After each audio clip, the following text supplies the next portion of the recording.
अस्सलाम वालेकुम students, welcome to the bio Basri. आज हम एक नए चैप्टर का आगाज करते हैं जो कि है solving a biological problem. Solving a biological problem का मतलब ये होता है कि एक बायोलॉजिकल प्रॉब्लम है, लिविंग ऑर्गेनिज्म को कोई प्रॉब्लम है तो उसको कैसे हम सॉल्व करेंगे। तो इसका पहला टॉपिक है बायोलॉजिकल मेथड। तो बायोलॉजिकल मेथड क्या है? The method in which biological problem is solved is called biological method. ऐसा मेथड, ऐसा तरीका जिसमें हम बायोलॉजी को सॉल्व करते हैं उसको क्या कहेंगे? उसको बायोलॉजिकल मेथड कहेंगे। अब बायोलॉजिकल प्रॉब्लम का क्या मतलब है? द प्रॉब्लम और issue that is related to living organism is called biological problem. तो ऐसा प्रॉब्लम या ऐसा इशू जो लिविंग ऑर्गेनिज्म को हो या लिविंग ऑर्गेनिज्म से रिलेट करता हो, इसको हम क्या कहेंगे? इसको हम बायोलॉजिकल प्रॉब्लम कहेंगे। जैसे मलेरिया, एक वक्त में मलेरिया को कोई इलाज नहीं था, आजकल तो मलेरिया का इलाज मुमकिन है। तो उस वक्त किसी को पता नहीं था कि मलेरिया का ओरिजिनल इलाज कैसे किया जाए, किस तरह अगर मलेरियल पेशेंट है उसको उसको किस तरह टैकल किया जाए। तो मलेरिया एक बहुत बड़ा प्रॉब्लम था, तो उसको भी इसी तरीके से सॉल्व किया गया। तो मलेरिया, इसी तरह कोरोना वायरस डिजीज, तो ये भी इसी तरीके से सॉल्व की गई है प्रॉब्लम।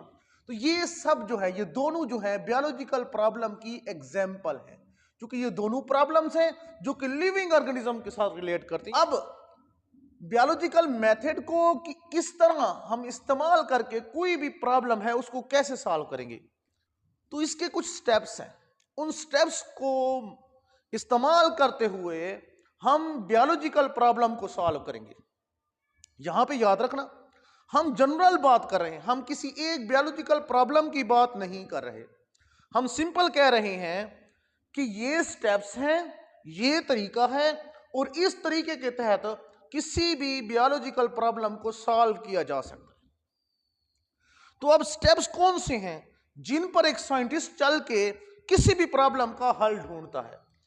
पहला है रिकॉग्निशन ऑफ बायोलॉजिकल प्रॉब्लम, दूसरा है ऑब्जर्वेशन एंड प्रीवियस रिसर्च, तीसरा हाइपोथेसिस, चौथा है डिडक्शन, और पांचवा एक्सपेरिमेंट, जबकि छठा है कंक्लूजन एंड रिपोर्टिंग। तो सबसे पहले हम पहले स्टेप के बारे में पढ़ते हैं कि पहले जो फर्स्ट ऑफ ऑल एक साइंटिस्ट है उसको कोई प्रॉब्लम का हल निकालना है, तो पहले वो क्या करेगा, पहले कौन सा स्टेप जो है वो इस्तेमाल करेगा या उसके ऊपर काम करेगा? तो पहला स्टेप है recognition of biological problem. Recognition का मतलब ये होता है शिनाख्त करना। अब बायोलॉजिकल प्रॉब्लम यानी बायोलॉजिकल प्रॉब्लम की शिनाख्त करना। पहला स्टेप साइंटिस्ट के पास क्या होगा? ये होगा कि वो प्रॉब्लम के बारे में तो समझ लें कि आया कि ये प्रॉब्लम किस नौइयत की है, किस तरह की है, किस तरह हमने इसको सॉल्व करना है। तो लिहाजा इसको हम क्या कहते हैं? Recognition of biological problem. इसके अंदर साइंटिस्ट एक दूसरे से क्वेश्चन करते हैं, पहले प्रॉब्लम के बारे में नॉलेज गेन करना चाहते हैं। तो नॉलेज कैसे गेन करते हैं? एक दूसरे से प्रॉब्लम के बारे में क्वेश्चन करते हैं। जैसे मिसाल के तौर पे जिस तरह मैंने बताया कि यहां पे हम जनरल बात करेंगे, अगर हमारे पास प्रॉब्लम हो लंग कैंसर, तो हम यहां पे किस तरह के क्वेश्चन करेंगे? What are the risk factor of lung cancer? Lung cancer के रिस्क फैक्टर्स क्या हैं? तो जब दूसरा आदमी ये बताएगा कि ये इसके रिस्क फैक्टर्स हैं, तो हमें बिल्कुल क्लियर हो जाएगा, ये नॉलेज आ जाएगा। फिर दूसरा क्वेश्चन आएगा, इस तरह हमारे पास जो बेसिक नॉलेज है इस प्रॉब्लम का वो मिल जाएगा। अब दूसरा स्टेप क्या है? चलो, हमें रिकॉग्निशन ऑफ बायोलॉजिकल प्रॉब्लम, ये स्टेप भी हमने वो पूरा कर दिया, हम ये सीख गए कि बेसिक प्रॉब्लम क्या है। उसके बाद ऑब्जर्वेशन एंड प्रीवियस रिसर्च जो है वो दूसरा एक स्टेप है। यहां पे दो चीजें हैं, ऑब्जर्वेशन एंड प्रीवियस रिसर्च। तो सबसे पहले ऑब्जर्वेशन को देख लेते हैं। The process of carefully examining something with 5 senses to collect data is called observation.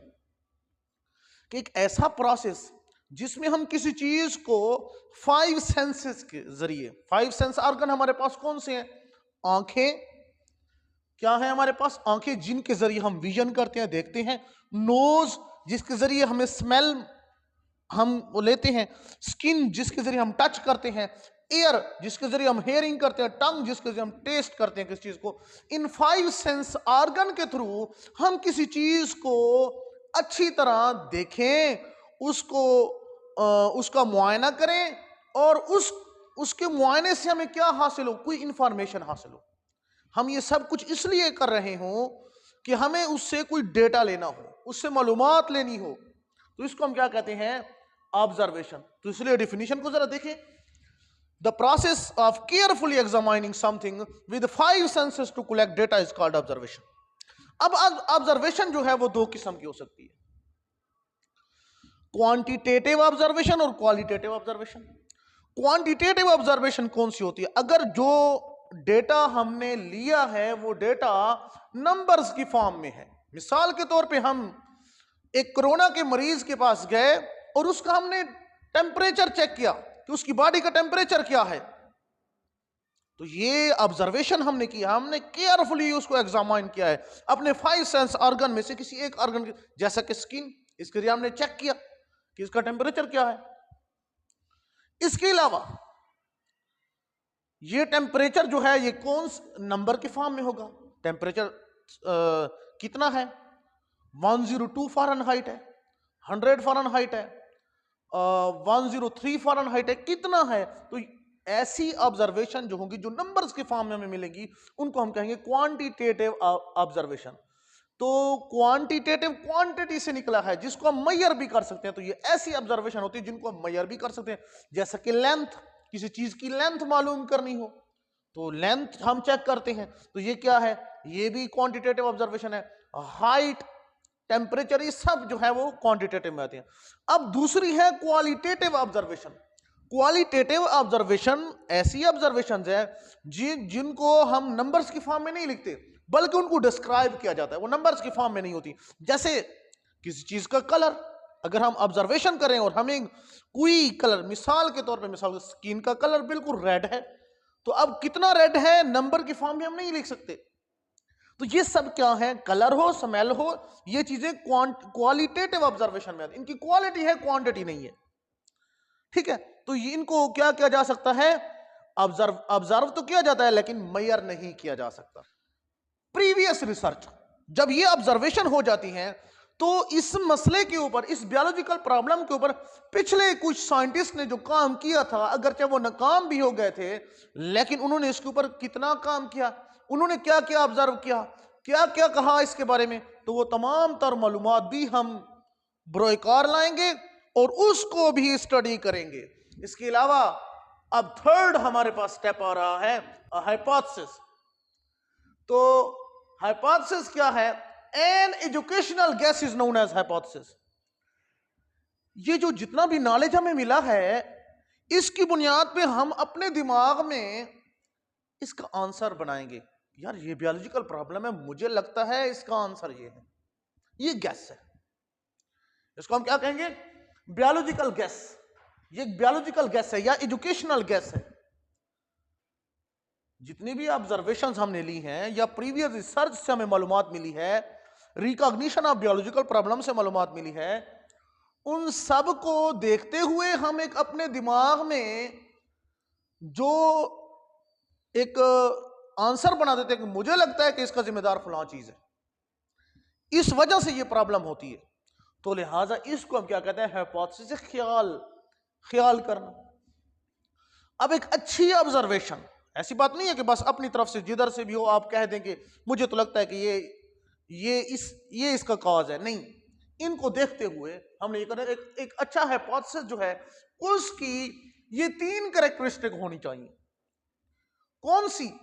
कि ये हाइपोथेसिस जो है ये इन्हीं ऑब्जर्वेशन के बिल्कुल ऐन मुताबिक हो, इधर उधर से ना हो। मींस कि ऑब्जर्वेशन कुछ और है, आपका हाइपोथेसिस कुछ और है, तो फिर तो ये रिलेट नहीं कर रहा और इससे कोई प्रॉब्लम सॉल्व नहीं होगी। तो पहली बात क्या है? ऑब्जर्वेशन जो है वो हाइपोथेसिस की बेस के ऊपर हो और इसकी जो स्टेटमेंट हो बिल्कुल ऐसे लगता हो जैसा कि ये आंसर है बायोलॉजिकल प्रॉब्लम का। जैसे मिसाल के तौर पे हमारे पास एक प्रॉब्लम है, what is the cause of malaria, malaria का सबब क्या है। तो अगर हम कहें कि अगर हमारा हाइपोथेसिस ये हो कि Plasmodium is the cause of malaria, तो फिर ये क्या है, ये एक अच्छी ऑब्जर्वेशन है, एक अच्छा जो है वो हमारे पास हाइपोथेसिस है। क्यों? क्योंकि जिस तरह का जो क्वेश्चन है बिल्कुल उसी के मुताबिक आंसर है। तो ये कहते हैं इसी तरह का आंसर, एक स्टेटमेंट जो आपके हाइपोथेसिस की हो बिल्कुल वो आंसर हो बायोलॉजिकल प्रॉब्लम का।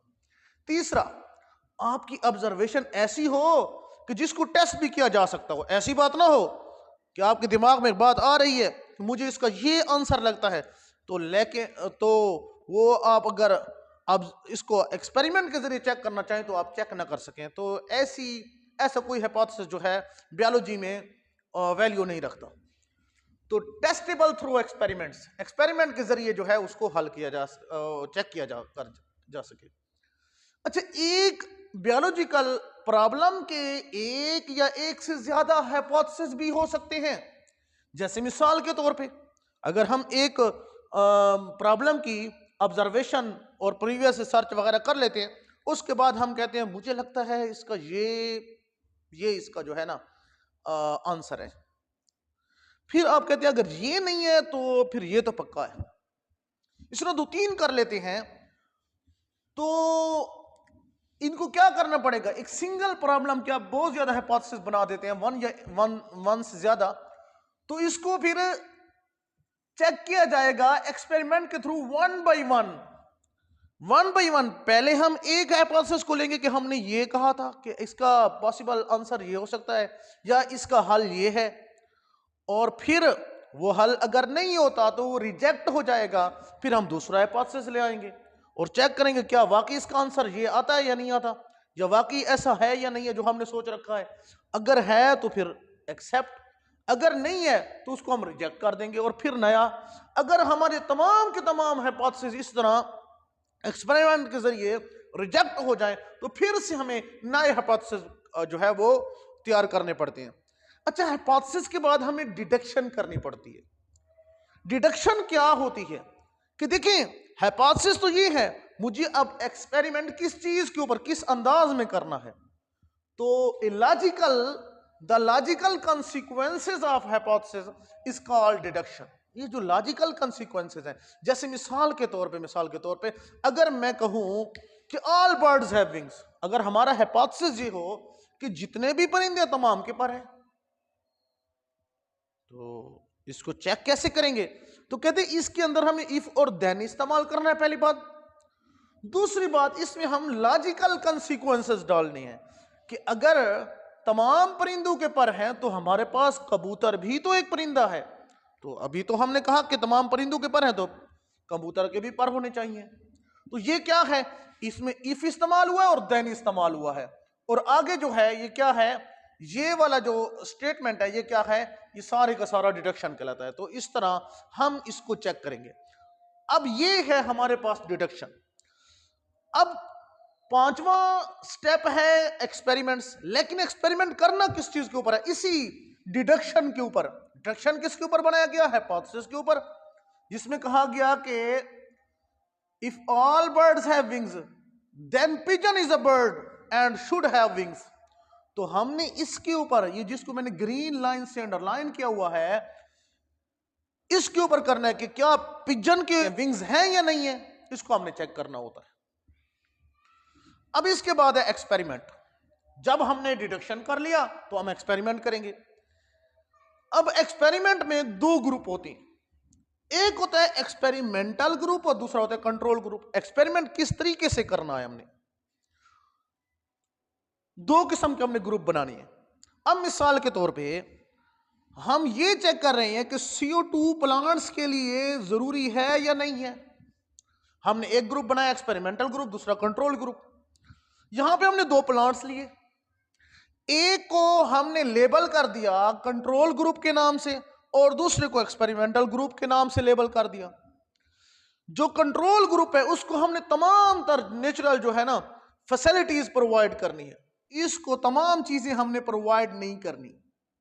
एक्सपेरिमेंटल ग्रुप को मिसाल के तौर पे हम यहाँ पे CO2 जो है वो चेक कर रहे हैं पौधों के लिए जरूरी है या नहीं है, तो हम इस पौधे को तमाम तर चीजें प्रोवाइड कर रहे हैं, नेचुरल जो जितनी भी चीजें हम वो प्रोवाइड कर रहे हैं। जैसे फोटोसिंथेसिस के लिए लाइट जरूरी है वो भी हम दे रहे हैं, वाटर इस नीचे से ऊपर की जाने आ रहा है वो भी मिल रहा है। इसी तरह क्लोरोफिल भी इसके अंदर प्रेजेंट है और किसी किस्म की इसको रुकावट नहीं है। तो ये क्या है, ये कंट्रोल ग्रुप है, नेचुरल फैसिलिटीज मिल रही है, छोड़ा हुआ हमने नेचर के ऊपर। एक्सपेरिमेंटल ग्रुप वो होता है जिसमें हमने चेक करना है कि क्या जरूरी है या नहीं है। तो अब हम क्या करेंगे, इसको तमाम चीजें दे रही हैं, जैसा कि सनलाइट भी दे रही हैं, वाटर भी दे रहे हैं, क्लोरोफिल इसके अंदर प्रेजेंट है, लेकिन हमने इसके ऊपर जो है एक कवर, इसको कवर कर दिया कि इसके अंदर CO2 ना जाए, क्योंकि CO2 हम चेक कर रहे हैं कि CO2 प्लांट के लिए जरूरी है या नहीं है। तो इस तरह क्या होगा कि CO2 जब यहां पर नहीं जाएगी और 3-4 दिन बाद जो है ये पौधा जो है ये क्या हो जाएगा, मुरझा जाएगा, तो हमें पता चल जाएगा कि देखो यार इसके साथ इसको तमाम चीजें मिली, तो ये देखो ये बिल्कुल ग्रो कर रहा है, इसमें कोई इस तरह का सीन नहीं मिला, लेकिन इसमें मिल गया। तो ये होता है एक्सपेरिमेंटल ग्रुप और ये होता है कंट्रोल ग्रुप। अगर हमारे पास जो हमने हाइपोथेसिस बनाया था उसके ऊपर डिडक्शन की थी, एक्सपेरिमेंट के जरिए बिल्कुल वो सही जो है वो आंसर दे दे, या बिल्कुल वो हमारी उम्मीदों के ऊपर पूरा उतर आए, जो हमने हाइपोथेसिस बनाया था बिल्कुल उसी के मुताबिक हो, तो फिर क्या किया जाता है, फिर उसकी कंक्लूजन एंड रिपोर्टिंग की जाती है। यानी कि उसका जो कंक्लूजन यानी हमारे पास जो रिजल्ट निकल आता है फिर उसकी रिपोर्टिंग की जाती है। एक्सपेरिमेंट का जो रिजल्ट आया अगर वो सही है तो फिर हम क्या करेंगे, उसको जर्नल्स के अंदर, आर्टिकल्स के अंदर, बुक्स के अंदर हम पब्लिश करेंगे, ताकि लोग भी इससे फायदा उठाए, उनको भी पता चले कि हमने ये काम किया है। इसके अलावा हम इसको रिप्रेजेंट करेंगे साइंटिफिक सेमिनार्स के अंदर, वो मुल्की लेवल के ऊपर भी हो सकते हैं और गैर मुल्की लेवल के ऊपर भी हो सकते हैं, ताकि ओवरऑल दुनिया को पता चले कि हमने ये काम किया है और वो भी इससे फायदा उठाएं, उनको भी इस चीज का फायदा हो। तो ये था हमारे पास बायोलॉजिकल मेथड, जिसको हमने जर्नली सीखा, आप लोगों को अच्छे से समझ आई होगी। अगर आप हमारी वीडियो से, हमारे लेक्चर से कुछ सीख रहे हैं तो हमारी वीडियोस को लाइक करें, वीडियो जो चैनल है इसको सब्सक्राइब भी करें और दोस्तों के साथ भी शेयर भी करें। इंशाल्लाह मिलते हैं नेक्स्ट वीडियो के साथ, तब तक के लिए अल्लाह हाफिज।